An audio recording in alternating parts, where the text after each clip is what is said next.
Hi friends, మీకు ఈ video నచ్చినట్లే ఈ వీడియోని లైక్ చేయండి, సబ్స్క్రైబ్ చేయండి. పెద్ద బొట్టమ్మ మళ్ళీ ఇంటికి వచ్చి ఉంటుంది. సుమన ఒకసారి పాపను ఎత్తుకుంటాను అని పెద్ద బొట్టమ్మ అడుగుతూ ఉంటుంది.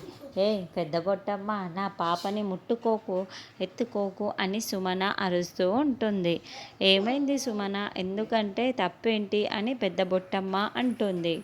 నన్ను శ్రీమంతురాల్ని చేస్తానని చెప్పి నన్ను మాట తప్పావు అని సుమన అంటుంది. ఏంటి సుమన, నేనేం మాట తప్పాను అని పెద్ద బొట్టమ్మ అంటుంది.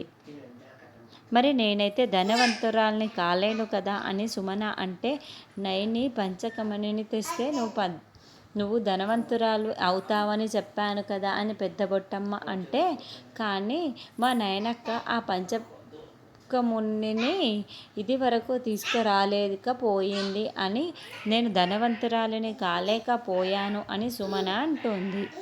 మరి నయని పంచకముని తీసుకురాకపోతే దానికి నేనేం చేసేది?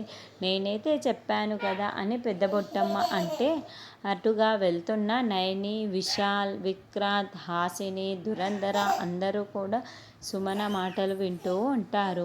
నీ మాట వినే అనవసరంగా ఆ గుడి దగ్గరికి అందరినీ పురమాయించి మరీ తీసుకువెళ్ళాను.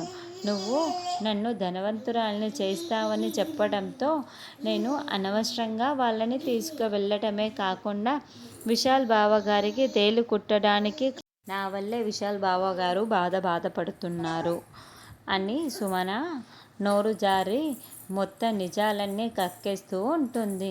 అప్పుడే విక్రాంత్, హాసిని క్లాప్స్ కొడుతూ అంటే, విశాల్ బ్రోకి ఇలా అవ్వడానికి కారణం నువ్వే అన్నమాట అని విక్రాంత్ క్లాప్స్ కొడుతూ ఉంటే, ఏంటి చిట్టి నువ్వా?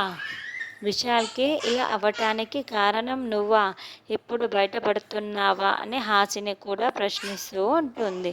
సుమన వల్లే ఇప్పుడు విశాల్కి తేలు పుట్టిందన్న విషయం నయనికి కూడా తెలిసిపోయి సుమన వైపుకు కోపంగా చూస్తూ రగిలిపోతూ ఉంటుంది.